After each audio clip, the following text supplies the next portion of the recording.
All right, what's up? How are you doing? This is my IPC case study. Have you ever seen two people together and thought, wow, they are truly perfect for each other? Soulmates, perhaps. Well, that's what most people would say about Mia and Sebastian's relationship.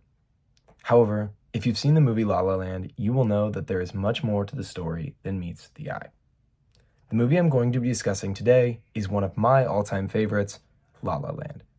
And the theory I chose along with it is attraction theory. The film La La Land stars two incredible actors, Ryan Gosling, who plays a struggling jazz musician named Sebastian, or as I will probably be referring to him as a lot in this project, Seb, and Emma Stone, who plays an aspiring actress named Mia. The story kicks off with Mia, who is in a bad mood because her audition that day it didn't go very well. They live in LA, and her friends, they got together and they convinced her, hey, let's go out. Let's go out for the night. And as she's walking around the city, she is mesmerized by the sound of a piano melody being played at a bar. She goes in to find Ryan Gosling's character, Sebastian, playing the tune. He gets fired just shortly after she comes in for straying away from the Christmas set list that his boss required him to play. And as he is walking out, she attempts to compliment his playing, and he kind of just brushes her off without even saying a word.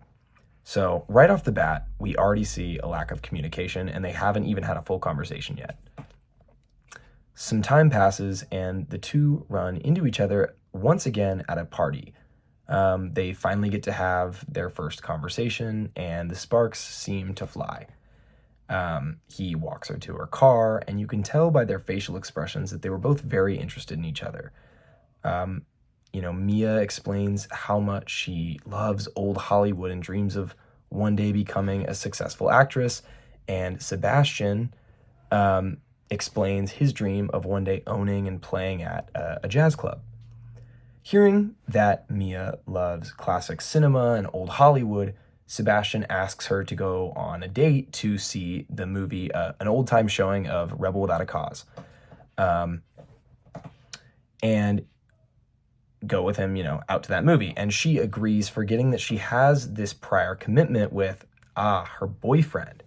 So this is another example of lack of communication, a common theme within this story.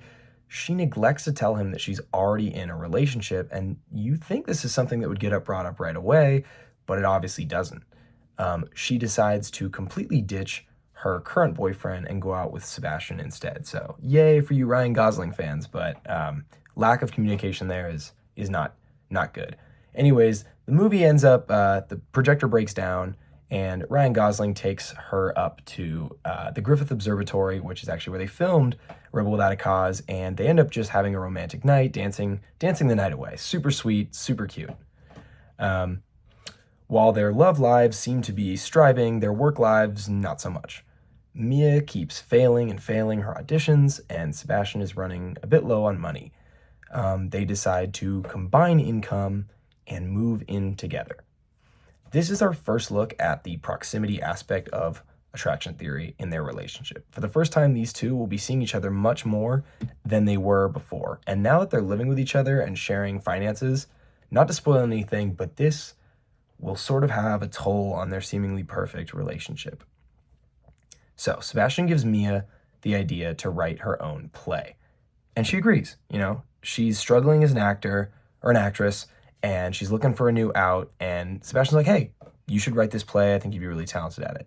And in the meantime, while she's writing that play, Sebastian gets invited to join his former high school friends in a band that pays extremely well. However, he's not really a fan of the music and style of jazz they want him to play. Anyways, some time passes, and the band goes on tour. However, Mia notices Sebastian is unhappy with his job due to the music, and confronts him about, his career and his future goals. He claims that a good career is what she wanted for him, and accuses her of liking him more when he was down and unsuccessful. This escalates, obviously, into a fight, and the two separate for a bit. On the night Mia is supposed to perform that play she's been writing, Sebastian gets caught up at work and forgets about her performance. Only a few people showed up, and the feedback was negative. Mia is totally depressed and decides to completely quit acting and move back in with her parents. More time passes, and Sebastian gets a call from a casting director who just so happened to be at Mia's show and really liked it.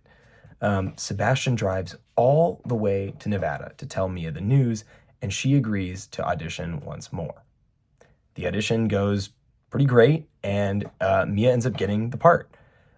He is able to convince her to continue acting, and the two promise to love each other forever and ever.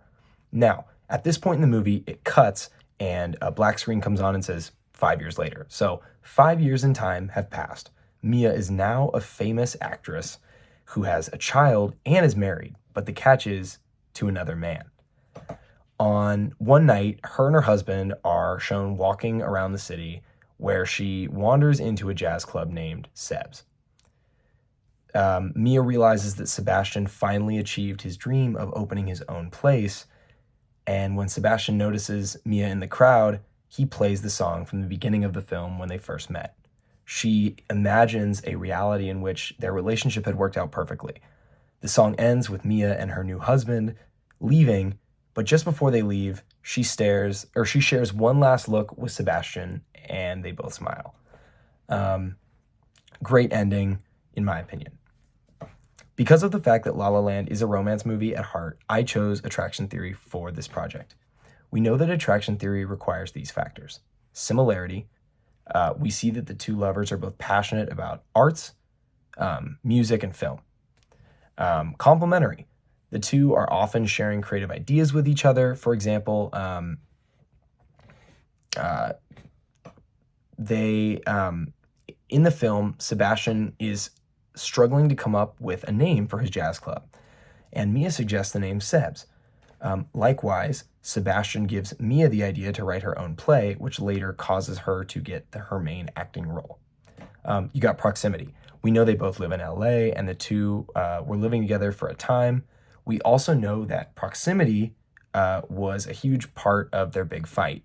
Mia was obviously upset that Sebastian was gone touring so much, and may have even had a bit of jealousy because of it. Reinforcement. The two of them seem to constantly be in support of each other's dreams, which is always a plus with relationships.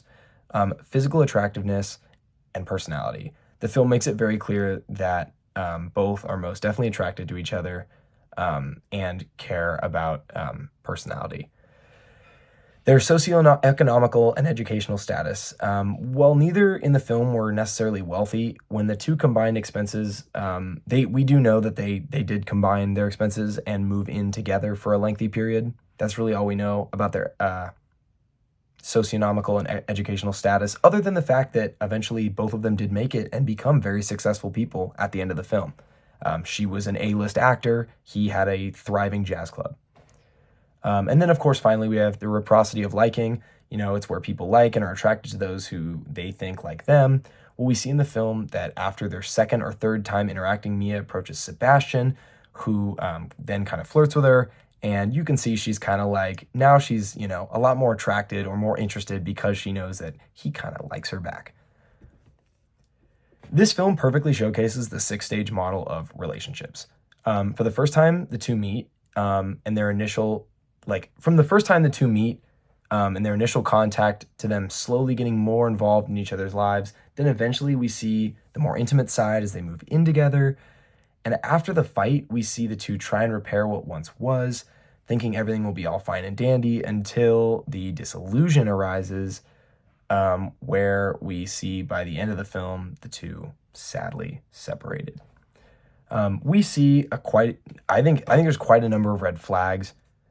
Just looking in the PowerPoints, at the cause of relationship deterioration graph, the two definitely had poor communication. We see it many times where something was said that shouldn't have been said or vice versa. And it just, we did see a lot of relationship changes, especially with Sebastian going on tour with that band, him starting to become more successful before Mia. You can see there's a little bit of jealousy there.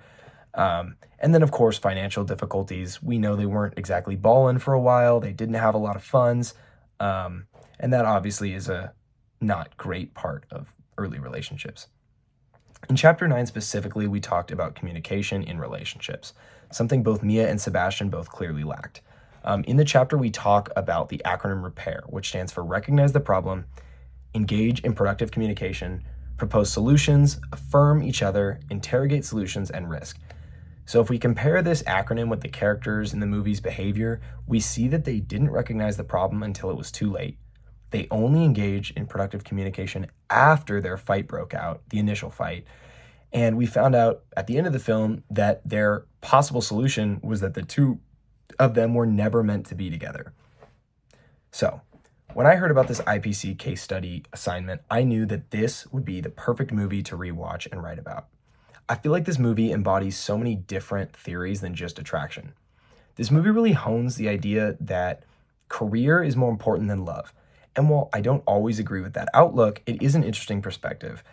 This film really shows that while these two did love each other, they knew that long-term their relationship was holding them back from achieving their dreams. It's one of those movie endings you either love or hate, and not sure if it's a talented cast, beautiful cinematography, or the excellent storytelling that makes this movie, in my opinion, a must-watch. Anyways, thank you so much. I hope you have an awesome summer.